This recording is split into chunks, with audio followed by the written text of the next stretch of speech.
Эже сиңдилер берүүсү жакында жаңы форматта, жаңы алып баруучулар менен. Ошо эс болуп калганда 6 жаш бала эле мектепке бара элек бала. Мен Наргиза Асекова 10 жылдан ашуун журналистика тармагында эмгектенип келем.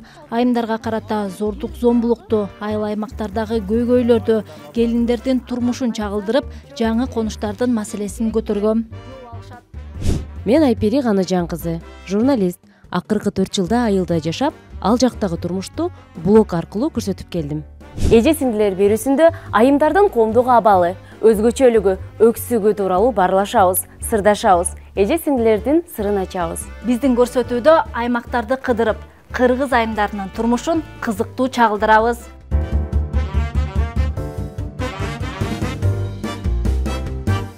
Стресс болду мен үчүн. Анткени өзүм мындай суицидке да барганга неме болдум да, аягында. Жакын кишиси жабыркаган азыр депутат болуп отурат ошо жерде. Кайта казино ачканга макул деп добуш берген. Менин машинамды салды. Үйдү салайын дептир, бирок үйдүн документи анын колунда жок болчу. Казинонун программасы бар. 95% учурунда казино утат, 5% эле киши утат. Кумарлуу оюндарга берилип кеткен адам ал сөзсүз түрдө наркотик да колдонушу мүмкүн, сөзсүз түрдө аракечтикке да берилиши мүмкүн. Оюнга жамынган оору, кайгыга салган казино. Кыргызстанда кумар оюндарынан жабыр тарткандардын саны арбый баштаганын психикалык ден соолуктун республикалык борборунан билдиришти. Мындан улам эже сиңдилер берүүсүндө кумар оюндарынын курмандыктары, алардын азабын тарткан жакындары жана оюндун артында жаткан оору тууралуу сөз кылабыз. Бүгүн эже сиңдилердин жаңы жылдагы алгачкы чыгарылышы. Эфирди мен Наргиза Асекова жана кесиптешим Айпери Ганажан кызы экөөбүз алып барабыз. Бул берүүгө даярданып жатып, биз кыргыз жарандары кумар оюндарынын кылтагына кантип илинип калышаары жана анын айынан оюнчулар кандай илдетке чалдыгышаары боюнча сюжет жасаганбыз. Аны көрүп алып, көрсөтүүбүздү улантсак.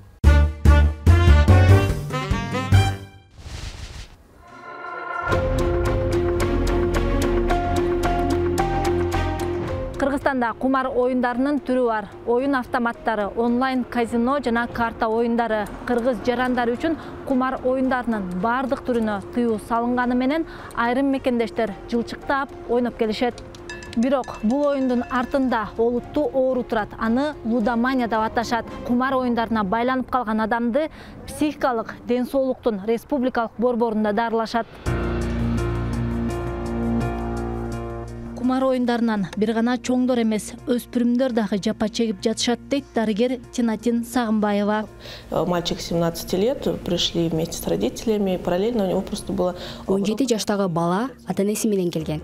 Башында баласы компьютердик оюндарга көз каранды болуп калды деп келишкен. Кийин өспүрүм спорт оюндарына коюм коюуга дагы көз каранды болуп калганы, тыюу салынган препараттарды ичип жүргөнү билинип калган. Анын жүрүм-турумдары өзгөрүп, мектепке барбай, төңкөсүн бир жака жоголуп кетчү экен.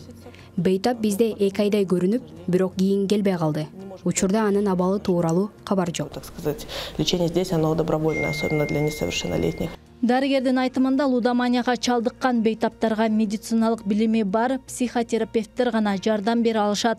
Кыргызстанда 2012 жылы кумар оюндарына тыюу салынгандан бери лудомания менен ооруп калгандардын саны азайып калган. Бирок акыркы убактарда алар кайра көбөйө баштаганын психиатр дарыгер Фатима Усенова айтып берди. Жанагы игровой эмелерди жапкандан бери, казино жапкандан бери чын эле азайып калды. Бирок келип атты. Анткени телефон бар, игровой клубтар бар, игровой автоматтар бар. Бирок көп эле эметип калды, азайып калды. Азыр кайра эметип атат, чыгып атат. Эгерде 100% деп алсак, 90% кетип калат. 90% кетип калат. Аягына чейин чыкпайт. Анткени медицинада аназагнозия деген термин бар. Отрицание своего заболевания. Ал түшүнбөйт. Мамасы да, апасы да ыйлап, атасы да ыйлап, үйүнүн баарын сатса деле, эмне болмок эле? Мен, я же ойноп атам, эчтеке эмес. Мен бөөдү урган жокмун, өлтүргөн жокмун деген эмеси бар да, түшүнүгү. Ошон үчүн баштайт, алып келет эн атасы, түшүндүрөт, баштайт, кайра анан эмне болгонун биз билбейбиз да. Допустим, 10% дарыланат, анан аркы дальнейший судьбаны билбейт, кайра келбейт. Өз каалоосу менен дарыланам дегендер жокко эсе. Жабыркагандарды көбүн эсе ата-энеси же болбосо аялдары ээрчитип келишет дейт Фатима айым. Казино бул математикалык мыйзамдарга жана ыктымалдуулук теориясына негизделген олуттуу бизнес. Мындан улам айрымдар бир эле жолу ойноп көрөм деп казинонун кылтагына кантип илинип калышканын аңдабай калышат. Казиного кардарларды тартууда колдонулган амал-кой ыкмалар тууралуу Жогорку Кеңештин депутаты Дастан Бекешев айтып берет. Буга чейин кумар оюндарынын кесепетин изилдеген депутат Бекешев кумар оюндарынан дегеле пайда тапкан киши болбой турганын айтууда. Клиентти кантип кармашат? Методдор бир топ эле бар. Мисалы, атайын бир жолу утулат казино, бирок сразу эле бул жерде айтыш керек да. Казинонун программасы бар. 95% учурунда казино утат, 5% эле киши утат да. 5%. И кээ бир учурунда атайын ушундай настройканы кылып коюшот, бул компьютерде. Бул жараны утсун. Мисалы, ал $100 койгондон кийин $1000 мейли утса ута берсин, даже керек болсо ошону алып кетсин. Андан казино утулбайт. Таптакыр утулбайт. Бирок, мисалы, чоң уже ставкаларга кеткенде, уже точно бул жерде көпчүлүк учурунда сен утуласың да. Депутаттын айтымында баарынан кооптуусу бул онлайн казино. Кыргызстан өз жарандарына бул казинонун түрүн ойноого тыюу салганы менен айрым кыргызстандыктар бул кумар оюнун ойноонун айла амалын табышат.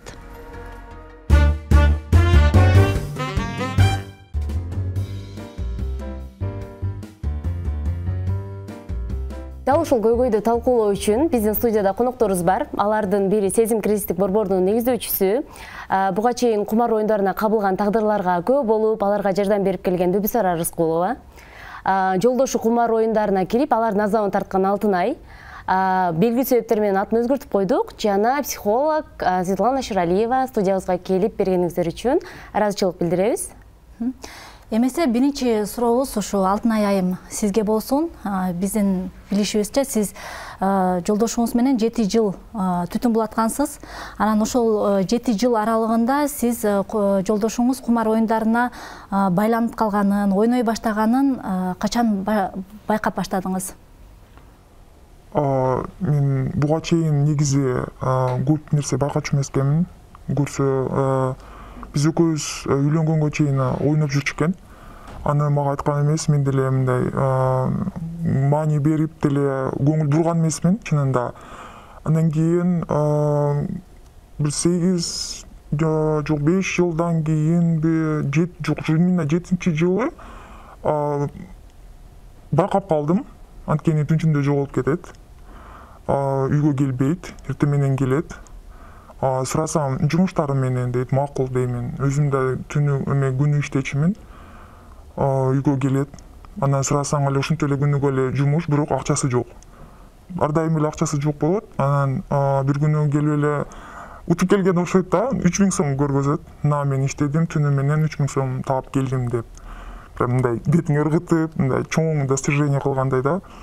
Анан кийин карасам, негизи андан мурун акчаларым жоголуп турчу сумкадан. Бирок байкачу эмесмин, мындай. Эми туура эмес санап койдум го дечимин. Анткени күнүгө кечинде жумуштан кийин саначумун да. Анан кийин эле бир күнү аябай чоң суммада акчам жоголду. Ошондо байкадым. Андан кийин сурай баштадым. Каякта, эмне кылдың?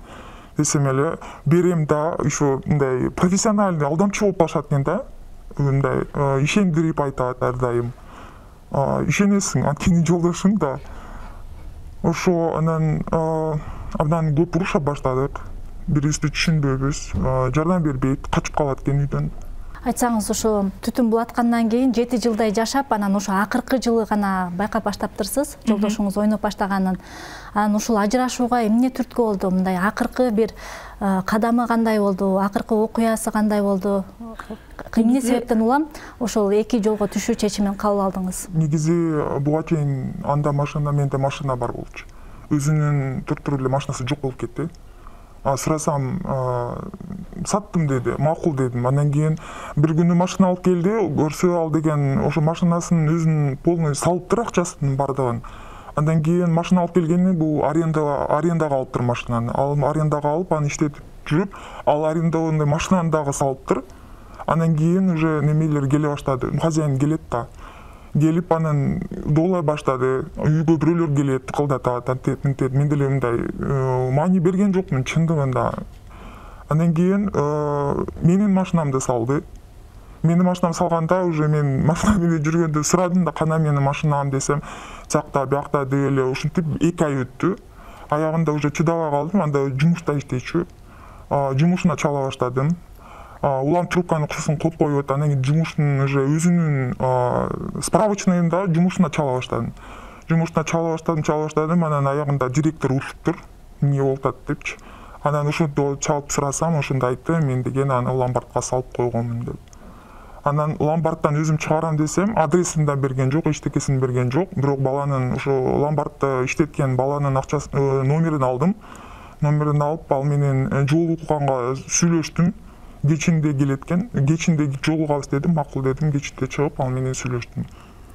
Сүйлөшсөм, көрсө үйдү салайын дептир, бирок үйдүн документи анын колунда жок болчу.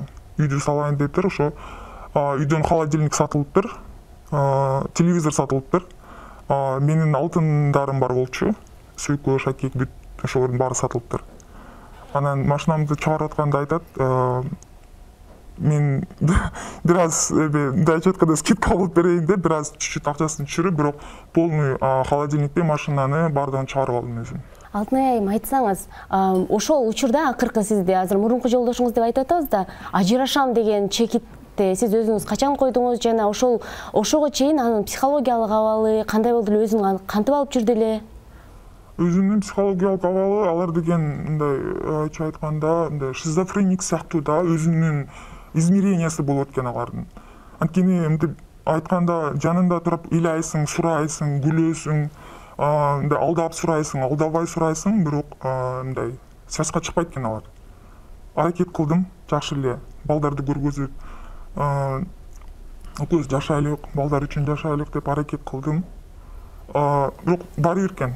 Мындай макул дейт, бирок баары бир болуп калат экен. Алдап эле ооба деп эле анан баары бир экен. Ойной беришет экен. Бүбүсара айым, ошо сиз ондогон жылдар бою кумар оюндарынан жабыркаган жарандарга жардам берип, алардын жакындарына да кол сунуп келесиз, кризистик борборду дагы жетектейсиз. Анан ошо сизге жардам сурап кайрылгандар дагы деле болсо керек. Анан ушул сиз кумар оюндары менен күрөштү эмне себептен баштадыңыз, эмне түрткү болду? Бул бизге кризистик борбор дегенден кийин жана үй бүлөсү кумар ойногондор эле сразу эле келген жок. Эме үй бүлөсү, энеси, бир туугандары, жубайы келе башташты да, ушундай жабыркагандарды. Анан эгерде ошо 10-чу жылдары болгондо биз эме ошонун кумар оюнун жапкандын башатында турдук. Эми түшүндөгөндө Кыргызстан Лас-Вегас болуп кеткен. Эгерде билсеңер, жөн эле неоновый оттор жалтырап, советский Бөкөнбаевда төмөлө укмуш болуп кеткен да. Анан кичине эле басканда лотерея, букмекер жөн эле каптап кеткен. Мына азыр айтышты да, ошондо кичине азайып калган деп. Анан ошол жабыркаган үй бүлөлөрдү, ата-энелерди биз убактылуу бир мындай неформальный уюм түзүп туруп, анан кийин иштей баштадык да, ошондо. Сөзүңүзгө аралжап, ошо бир нерсе менен күрөшөрдү, адамды ошол каршы турууга бир ички сезимдери, бир позициясы болот эмеспи? Ошол сизге ошо кумар оюндарына каршы турууга эмне түрткү болду? Кайрылгандар болду да, анан менин жакындарымды ойной башташты. Ошол убакта ойногондордун ушу мен эле бир жакыным калды. Калгандарым бар 45 жашта. мына жоголгон поколение деп коебуз да. Ошонун арасында жалгыз эле өзү тирүү калды да. Канча кишилер жок болду да. Передозировка болду, эмне болду. Бибисара айым, мен азыр сөзүңүздү дагы улап кетейин. Сиз азыр ушуга 2020-жылга чейинки айтып бердиңиз, ошо тыюуларга каршы күрөшкөнүңүздү. Азыр болсо уруксат берилген 1 жыл болду, иштеп атышат. Азыр кайрылуулар болуп атабы? Жок, бизге кайрылуулар болгон жок. Эми чындыгында мен кайрылганды эле айтам, мен жардам бере албайм дейм. Кайсы психолог жардам берип атканын билбейм. Бирок мындай созависимый дейт да. Үй бүлөлөр эмнелери келет, психотерапевттер жардам берет. Мындай эметкенде бул очень глубинный да, аябай. Мен уккан жокмун. Ошо кайсы психотерапевт эмелер, может, молдолор дуа салып, бир неме кылып, ким эмнеге ишенсе. Чынында эле бул психотерапевттер өзлөрү деле айтышты да. Бул жака бизге кайрылышса дагы жакындар алып келишет. Алар алып келгенде деле бейтап аягына чейин дарыланбай эле 10% бир дарылануусун алып эле кайра кетип калат деп да. Ушул дары деле жок, дары деле жок. Мындай медицинский дары жок буга. Анан ушу суроом Светлана айым сизге болсун. Ушул негизи эле кумар оюндарына байланып калган жаранга кантип жардам берсе болот? Анан кандайдыр бир жол жобосу барбы? Анан же болбосо, эгерде ал бейтапка жардам бере албаса дагы, жакындарынан көп нерсе көз каранды болот эмеспи? Ошо жакындары жок дегенде кантип бейтаптын өзүнө жардам бере алышат? Ошо психолог катары кеңештериңизди айта кетсеңиз. Бул жерде Бүбүсара эже туптуура айтып кетти. Чындыгында бул абдан мындай себеби терең да, бул оорунунчу, бул илдеттин. Анан жана силер сюжетте да айтып кеткендей, башында баягы көп жыл байкашпайт, анан акча жоголот, анан ошондо аял бакырасы чырылдап, ата-энеси чырылдап, көп учурда биринчи ата-энеси кайрылышат да. Мен өзүмдүн тажрыйбамда да биринчи ошо ата-энеси кайрылышат, же болбосо келинчеги кайрылат. Бул биринчиден, экинчиден негизи бул аракечтик, наркомания, анан жана лудомания бул мындай бир параллель десек болот да. Себеби ушундай кумарлуу оюндарга берилип кеткен адам ал сөзсүз түрдө наркотик да колдонушу мүмкүн, сөзсүз түрдө аракечтикке да берилиши мүмкүн. Ошондо Бүбүсара эже айтып кеткендей, действительно бул эме да, көз каранды, абдан эле көз каранды болуп калган. Бул биринчиден. Экинчиден мындай адамдын психикасы өзгөрөт, аң сезимдери өзгөрөт, бүт эле болгон көңүлүнүн, бүт болгон фокусу ошо жалаң баягы оюн зоок эле мындай эметип калат да, байланып калат. Ошо кеңештеринен айтышат экен да, кумар оюндарына чалдыгып калган жаранга сын такыр жакпайт депчи, аларды сындаса алар огош бетер жабылып калат дегендей кеңештерди угуп калдык да. Ал канчалык туура, анан ушу жакындары туурасы туура, себеби эмне себептен болот? Ал жерде баягы негизи көз каранды деген эмне? Бул бир канча жерден бир канча критерий менен карасак болот да. Биринчи эмоционалдык жактан көз каранды, экинчиден аякта баягы физиологиялык тараптан дагы көз каранды болуп калат да. Себеби баягы оюн ойногондо башында ута баштайт да, эмне себептен байланып калат. Ушу утуп атканда аныкы бакыт гормондору деген түшүнүк бар да, гормоны счастья деп коет орусча. Дофамин бөлүнүп чыгат. Анан баягы утканда ошо дофамин бөлүнүп чыгат, анан ошого көнүп калат да ал адам. Себеби дофаминди мынтип тез алганга. Ошондо баягы физиологиялык, биологиялык жактан да көз карандылык пайда болот да. Бул биринчиден, экинчиден баягы канчалык көп байланган сайын кийин кайра утула баштайт. Анан баягы эмоционалдык селкинчек башталат да. Утканда баягы дофамин, адреналин бөлүнүп чыгып аябай сүйүнөт мүмкүн. Алтынай айтып кеткендей, мына сага деп акчаны мүмкүн үй бүлөсүнө алып келет. Анан кайра утулганда бүт ошол эмесинин баары түшүп, кортизол, баягы стресстин гормондору бөлүнө баштайт.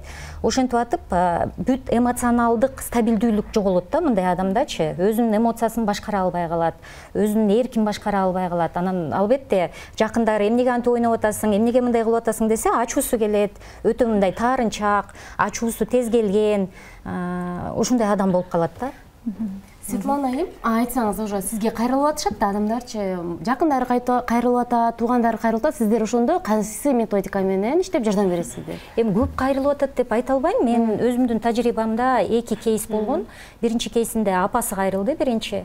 Апасы кайрылгандан кийин уулу экен, эркек уулу. 37 жаштардагы чоң эле мырза экен. Ал консультацияга келип берди, бирок эмнеге келди азыр мен түшүнүп атам, себеби аныкы баягы бул дагы даражага бөлүнөт да. Аракечтикке деле бөлүнөт го, мындай башкы даража баягы жаңы башталып келатканда. Анан баягы ортосу анан такыр эле күчөшүп кеткенде, өтүп кеткенде. Анан мунуку мындай башындагы даража окшойт, себеби дагы бир аз анализ жүргүзө алат, өзүнө талдоо жүргүзө алат, өзүнүн мындай туура эмес кылып атканын түшүнүп атам деп айтты консультацияда. Анан бул жерде эгерде мындай негизи түпкү себебин карасак, эмне себептен ошол көз каранды пайда болот? Эң негизгиси бул адамдар эмнеге тез эле байланып калат, себеби ичинде эмоционалдык жактан мындай чоңойбой калган да, бала боюнча эле калып калган. Эмне себептен бала боюнча калып калат? Себеби ар кандай эмоционалдык травмалары бар, психологиялык травмалары бар. Травма десе эле көбү эме деп түшүнөт да, ата-энеси сабаган, ата-энеси тим эле аны канжалатып тим эле сабап аябай жаман травма эметкен. Андай деле эмес, кээде мээримге тойбой калган. Андай адамдардын ичинде көп учурда абдан мындай жалгыздык сезими чоң да. Ушунчалык мындай ата-энеси деле бар болсо, үй бүлөсү, бала чакасы деле бар болсо, эмоционалдык жактан өтө чоң мындай жалгыздык сезим бар да. Ушул жерден ушу сиздин жообуңуздан суроо Алтынай айымга жаралып жатат да. Жолдошуңуздун ата-энеси бар болчу, үй бүлөсү дагы бар болчу. Анан ушу эмоционалдык жактан жетилбей калган адамдар көбүрөөк байланып калат деп психолог айым айтып жатат. Айтсаңыз, ушу ата-энеси менен мамилеси кандай эле, анан балдар менен мамилеси кандай эле, өзгөрүштөрдү байкадыңызбы? Ооба, Светлана эже айткандай эле, эмоционалдык жактан именно мен азыр ойлоп көрсөм, чынында чоңойбой калган экен да.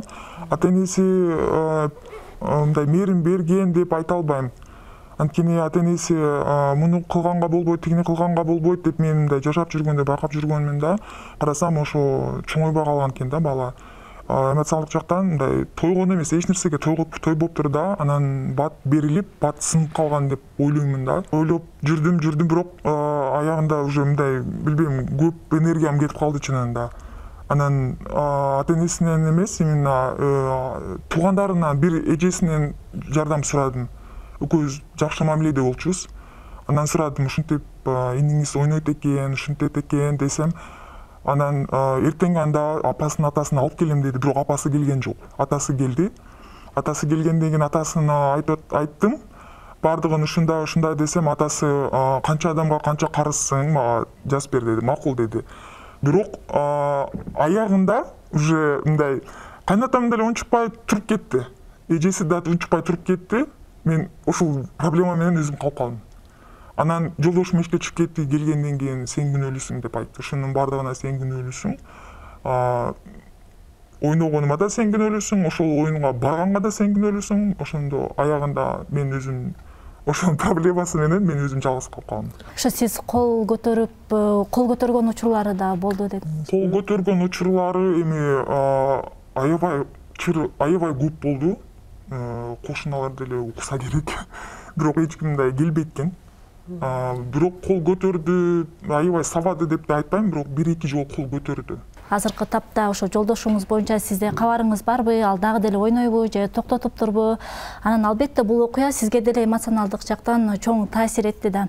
Анан сиз психологдун жардамын алып жатасызбы? Негизи сизге кандай жардам керек? Балким мүмкүн болсо бул жактан айта кетсеңиз болот. Негизи ооба кабарлаштырабыз, анткени ортобузда балдар бар. Анда-санда мындай кабарлашабыз да, бирок оюндан чыккан-чыкпаганын билбейм. Анткени эмне кылып атат, кандай кылып атат, чындап кабарым жок андан. Бирок азыркы этапка чейин негизи иштеген эмес, бирок эми иштеп баштады деп билем да. Анан ойногон чындап билбейм, анткени айткандай эле онлайн ойносо болот экен. Онлайнда үйдө отуруп да ойночу да негизи, анан чындап билбейм азыр. Сиз өзүңүз ошо жардам алып жатасызбы? Негизи кабалыңыз кандай? Негизи ооба. Негизи бул чынында аябай катуу мындай стресс болду мен үчүн. Анткени өзүм мындай суицидке да барганга неме болдум да, аягында. Анткени чындап аябай катуу тиеткен. Анан чындап психологко бара баштадым. Азыркы тапка чейин барам психологко. Терапия өтөм. Мындай эми эле мындай бир аз өзүмө келдим да. Анткени балдар үчүн мындай жашаш керек экен. Ошол менен мындай жашооң деле бүтүп калбайт да. Балдарыңыз атасы менен байланышып турушса керек, мындай таасири тийип калбасын деп чочулат да жатсаңыз керек, мүмкүн. Негизи ого катышкан убакта бир-эки кол көтөргөндө негизи балдарым көрүп калган да. Анан мындай балдарым деле бир аз көргөндө чочулайт. Мындай чабыйт дейби, же кыркырат дейби билбейм, бирок балдарым чочулайт. Анан ошондон бир аз неметем да, мындай жоготпогонго аракет кылам. Бирок балдар дагы мындай сагынат экен баары бир атасы да. Бирок жоготпогонго аракет кылам. Анткени мынтип жанынан колун көтөрсө эле ошо мынтип балдарым да коркуп баштайт да. Ошон үчүн мындай көп жоготпогонго аракет кылам. Эми сизге жардам муктаж болсо, биздин психологдор, кризистик борбордо иштеген айымдарыбыз, биз өзүбүз деле дайым байланыштабыз, жардамга дайым даярбыз. Эгерде жардамга муктаж болуп калсаңыз, ачык эле сурагандан бардык эле айымдар тартынышпашы керек деп. Светлана айым, ушул жерден айтсаңыз, Алтын айдын абалында, Алтын айдын жагдайында кандай жардам берсе болот? Негизи жана Наргиза да суроо берип кетпедиби, баягы туугандары, ата-энеси, бала чакасы дагы жабыр тартышат, баягы ушул илдетке чабылган адамдан. Негизи бул жерде ушундай адам менен чогуу жашаган келинчеги, мисалы үчүн Алтын ай, же ата-энеси эгер бардыгы чогуу жашаса, ушундай илдетке кабылган адам менен, алар дагы ошол анын эмоционалдык абалына өтө көз каранды болуп калышат да. Ошону созависимость деп эми орус тилинде психологдор айтып коюшат, кыргызча которгондо ошол адамдын, ооруган адамдын эмоционалдык абалына өтө көз каранды болуп калышат.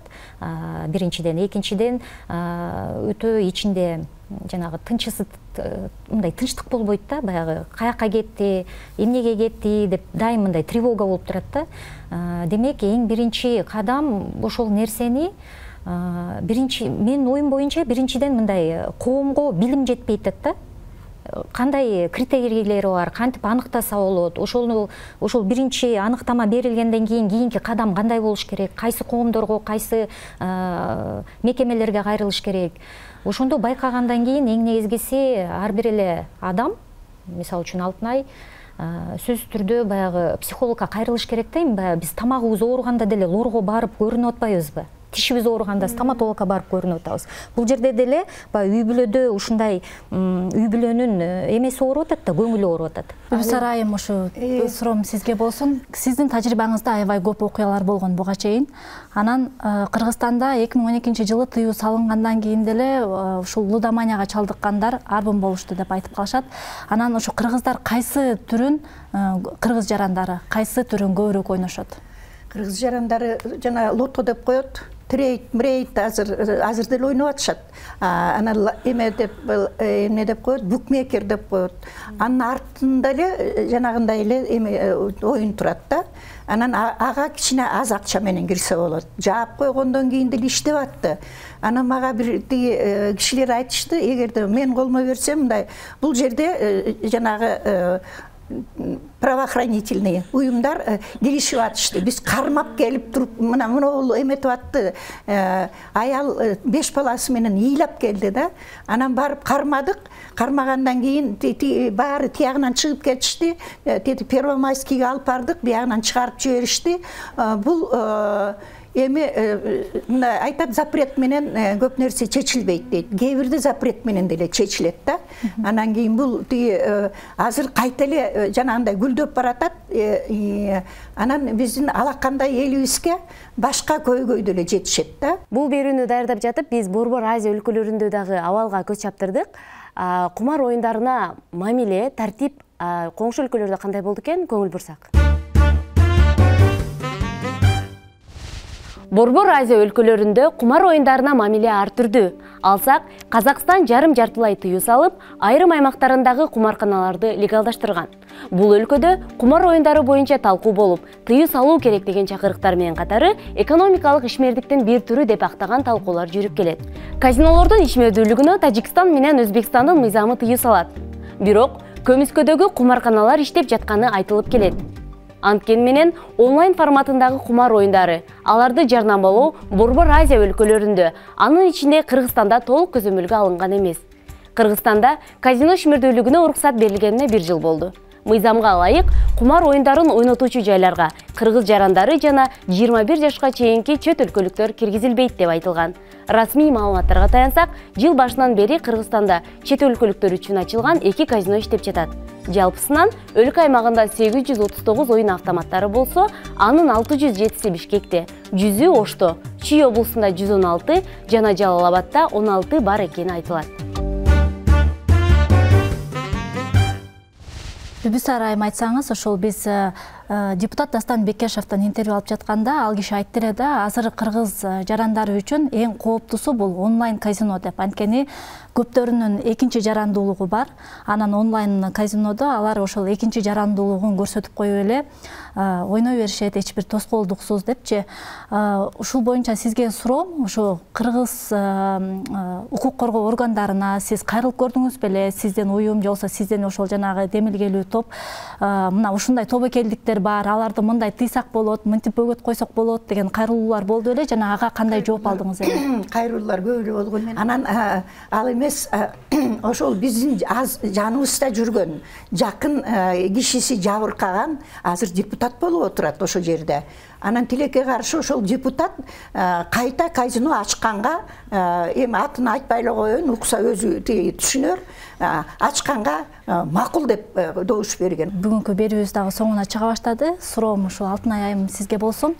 Биздин Кыргызстанда учурда ушу кумар оюндарынан жабыр тарткандардын саны арбын экен. Сиз жалгыз эмессиз. Анан азыркы тапта ушу жолдошу кумар оюндарына берилип кетип, үй бүлөсүндө кыйынчылыктарды сезип, эмне кылаарын билбей турган айымдарга кандай кеңеш берет элеңиз? Негизи чынында биз эч кандай жардам бере албайт экенбиз. Моралдык жактан дагы, финансы жактан дагы, физикалык жактан эч кандай жардам бере албайт экенбиз. Биз эгер мындай бардыгыбыздын эле билбейм, кээ балдары болот, кээ балдары болбойт. Бирок ар бир адамдын тагдыры өзүнүн колунда. Мен мисалы өзүмдү колго алып, балдарым менен алдыга чыгып кеттим.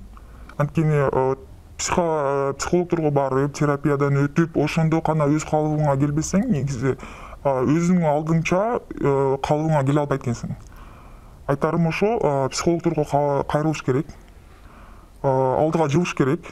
Бирөө ойноп калса, ал менен ойноду мынтип деп, өзүн таштап, эчтеке кылбай койбош керек. Алдыга умтулуш керек. Бүгүн студиябызга келип бергениңиздерге ыраазычылык билдиребиз. Бүгүн биз эже сиңдилер берүүсүндө кумар оюндарынын зыяндуулугу, анын үй бүлөгө тийгизген кесипети тууралуу сөз кылдык. Бул жерде айтылган маалыматтар өз дарегин таап, муктаж болгондорго жардамы тиет деген үмүттөбүз. Саламатта калыңыздар.